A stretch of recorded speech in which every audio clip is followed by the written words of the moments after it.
मुंबईमधल्या विधान भवनाच्या आजूबाजूच्या परिसरामध्ये ज्या काही आमदार निवास आहेत त्या आमदार निवासाचा प्रश्न जो आहे तो पुन्हा ऐरणीवरती आलेला असल्याचं आपल्याला पाहायला मिळतंय।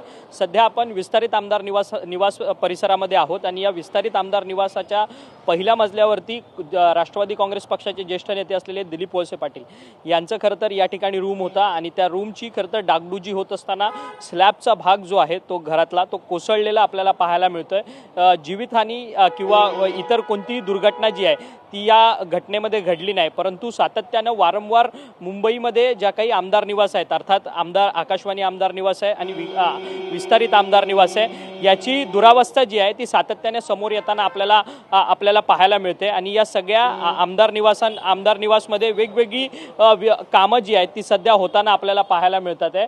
आणि आपण ही संपूर्ण आमदार निवास आता इथून देखील बघू शकतो की या सगळ्या आमदार निवासाची दुरावस्था आपण पाहू शकतो की वरचा स्लॅबचा जो भाग जो आहे तो कशा पद्धतीने निघालेला आहे आणि संपूर्ण लोखंडी रॉड्स जे आहेत ते या ठिकाणी दिसताना आपल्याला पाहायला मिळतात। त्याची संपूर्ण दुरुस्तीची कामं आतमध्ये होत असताना पाहायला मिळतात आणि या दुरुस्तीच्या कामांमध्येच खरं तर दिलीप वळसे पाटील यांच्या रूममधला स्लॅब जो आहे वरचा तो स्लॅब कोसळला आणि त्याच्यामध्ये दुर्दैवाने कोणतीही ही दुर्घटना जी आहे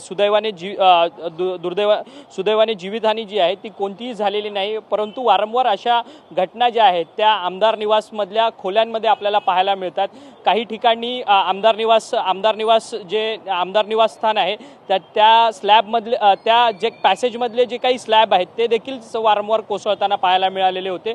त्यामुळे या दुर्घटना ज्या आहेत त्या वारंवार वाढताना पाहायला मिळतात। त्यामुळे एक प्रश्नचिन्ह जो आहे तो या निमित्ताने निर्माण होताना सध्या पाहायला मिळतो। व्हिडिओ जर्नलिस्ट योगेश सावंत, अक्षय मंगणी, TV9 मराठी, मुंबई।